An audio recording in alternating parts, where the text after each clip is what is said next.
ஹைதராபாத்தில் jubilee hills என்கிற குடியிருப்பு பகுதி உள்ளது. இந்த குடியிருப்பு பகுதியில் அதிக வசதி படைத்தவர்கள் பலரும் வசித்து வருவதாக கூறப்படுகிறது. அதே பகுதியில் சரத் சந்திரா ரெட்டி என்பவர் ஹரிகா கஃபே என்ற ஐஸ்கிரீம் பார்லரை நடத்தி வந்துள்ளார்.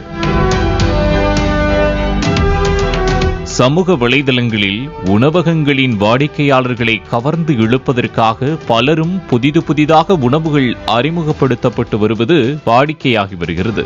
இந்நிலையில் சரத் சந்திரா ரெட்டி என்பவரும் புதிதாக உணவை அறிமுகம் செய்யும் நோக்கில் விஸ்கி ஐஸ்கிரீமை அறிமுகம் செய்து விற்பனை செய்து வந்துள்ளார்.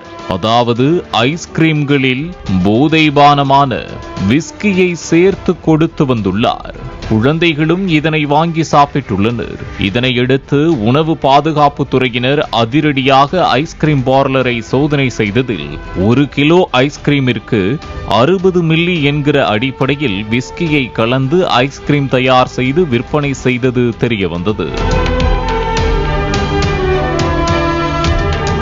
இதனையடுத்து ஐஸ்கிரீம் பார்லர் உரிமையாளர் சரத் சந்திரா ரெட்டி மற்றும் விஸ்கியை தயார் செய்து கொடுத்த தயாகர் ரெட்டி, சோமு ஆகிய 3 பேரையும் போலீசார் கைது செய்துள்ளனர்.